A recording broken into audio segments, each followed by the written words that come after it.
In today's video, I'm going to teach you how to fix the Google Meet screen sharing issue on Windows 10. There could be a number of reasons why screen sharing isn't working for you, but don't worry, we're going to go through several steps to troubleshoot and solve this problem. First things first, we need to ensure that you're using Google Chrome or another compatible browser. It's important because not all browsers can effectively support Google Meet's features, and Chrome is recommended for the best performance. So if you're not already using Chrome, try switching over and see if that resolves the issue. Now let's make sure your screen sharing permissions are set correctly. In your browser, locate the three-dot menu usually found in the top right corner. Clicking this will open up a drop-down menu where you'll want to select Settings. With the Settings page open, your next step is to focus on privacy and security-related configurations. This is where we'll be making any necessary adjustments to ensure Google Meet can access your screen. So, click on Privacy and Security in the sidebar to continue.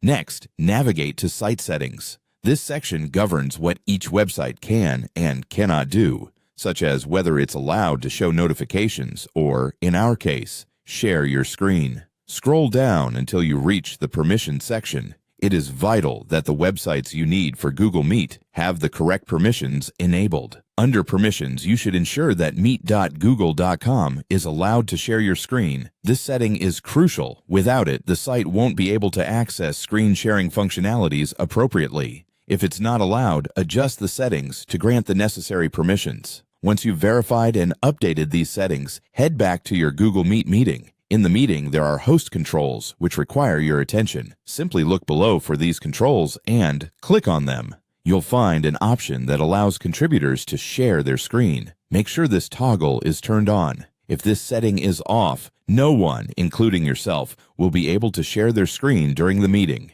This is often a straightforward fix, but easily overlooked. If you followed all these steps and screen sharing remains non-functional, you may need to restart your browser. Sometimes a simple restart is needed to apply the changes. And if that still doesn't do the trick, go ahead and restart your computer. By following these steps, you should be able to resolve the screen sharing issues in Google Meet on Windows 10. Thank you for watching, and I hope this walkthrough helps you have smoother, more efficient meetings going forward.